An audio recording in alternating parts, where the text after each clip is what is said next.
Hello friends, माझं YouTube channel Sony ट्युटोरियलवर तुमचं मनपूर्वक स्वागत आहे.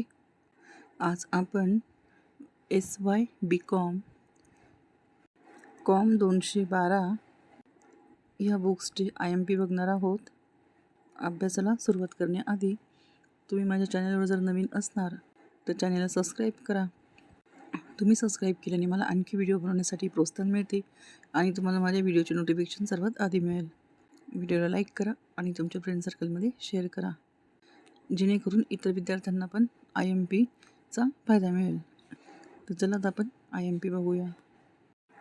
घटक 1, व्यावसायिक अर्थशास्त्र आणि मागणी विश्लेषण. व्यावसायिक अर्थशास्त्र म्हणजे काय, त्याचे स्वरूप आणि व्याप्ती स्पष्ट करा. या मुद्द्यावर अभ्यासक्रम प्रश्न येऊ शकतात तुम्हाला. दुसरा आहे मागणीचा नियम. मागणीचा नियम आकृतीत स्पष्ट करा आणि त्याचे अपवाद लिहा. मागणीची लवचिकता, मागणीची किंमत, लवचिकतेचे प्रकार स्पष्ट करा. आणि मागणी अंदाज, डिमांड फोरकास्टिंग म्हणजे काय, मागणी अंदाजाच्या प्रमुख पद्धती कोणत्या. हे सर्व मुद्दे तुम्हाला अभ्यास नीट करायचा आहे. जे मी सांगत आहे त्या आधारे तुम्हाला प्रश्न येऊ शकता. घटक 2, उत्पादन आणि खर्च विश्लेषण. बदलत्या प्रमाणाचा नियम, लॉ ऑफ व्हरायबल प्रोपोर्शन्स. हा नियम आकृतीच्या साहाय्याने सविस्तर स्पष्ट करा. नंतर आहे पैमानाफलाचे नियम, वाढते स्थिर आणि घटते पैमानाफल स्पष्ट करा. नंतर आहे खर्च संकल्पना, अल्पकालीन आणि दीर्घकालीन खर्च संकल्पना स्पष्ट करा. उदाहरणार्थ स्थिर खर्च, बदलता खर्च आणि सरासरी खर्च. नंतर आहे अंतर्गत आणि बाह्य बचती. इंटरनल आणि एक्सटर्नल इकॉनॉमिक्स म्हणजे काय, त्यामुळे उत्पादनावर काय परिणाम होतो. घटक 3, बाजारपेठेचे प्रकार आणि किंमत निश्चिती.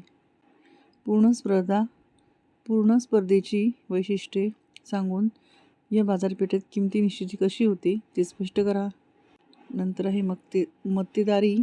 मक्तेदारीची वैशिष्ट्ये लिहा आणि मक्तेदारीतील मूल्यभेद कसा केला जातो. नंतर आहे मक्तेदारीयुक्त स्पर्धेची वैशिष्ट्ये आणि विक्री खर्च संकल्पना स्पष्ट करा. अल्पहस्त बाजाराची प्रमुख वैशिष्ट्ये सांगा. घटक 4, वितरण सिद्धांत. Theories of distribution. भाडे आणि खंड, रेंट रेकॉर्डचा खंड सिद्धांत स्पष्ट करा. नंतर आहे वेतन मजुरीचा आधुनिक सिद्धांत किंवा सामूहिक सौदाशक्ती स्पष्ट करा. नंतर आहे व्याज, केन्सचा रोकड पसंती व्याज सिद्धांत सविस्तर स्पष्ट करा. नंतर आहे नफा, प्रॉफिट, शुमिटरचा नवोपक्रम नफा सिद्धांत किंवा जोखीम स्वीकारण्याचा सिद्धांत स्पष्ट करा. परीक्षेसाठी काही महत्त्वाच्या टिप्स. आकृत्यांचा सराव अर्थशास्त्राच्या पेपरमध्ये जिथे शक्य असेल तिथे, उदाहरणार्थ मागणीचा नियम, पूर्ण स्पर्धा, खर्च वक्र, सुबक आकृत्या नक्की काढा. यामुळे गुण चांगले मिळतात. नंतर आहे स्वाध्याय. तुमच्या चालू वर्षाच्या गृहपाठातील प्रश्न आवर्जून पाठ करा.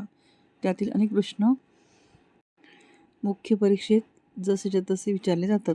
जसं की तुम्हाला दिवाळीच्या वेळेस असाइनमेंट मिळते ना, घरी लिहून द्यायची, त्याच असाइनमेंटमधले प्रश्न तुम्हाला जसे तसे येतात.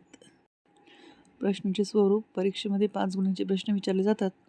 त्यामुळे उत्तर लिहित असताना मुद्देसूद पॉईंट्स पाडून किमान 1 ते 1.5 पानाची उत्तर लिहिण्याचा सराव ठेवा.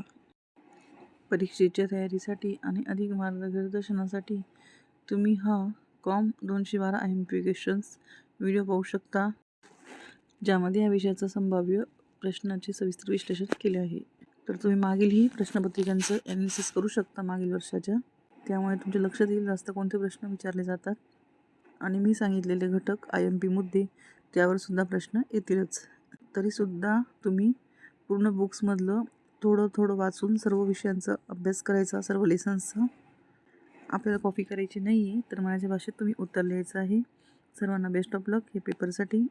पुन्हा भेटू पुढच्या नवीन व्हिडिओमध्ये एका नवीन विषयासोबत. तोपर्यंत चॅनलला फॉलो करा. Thanks for watching.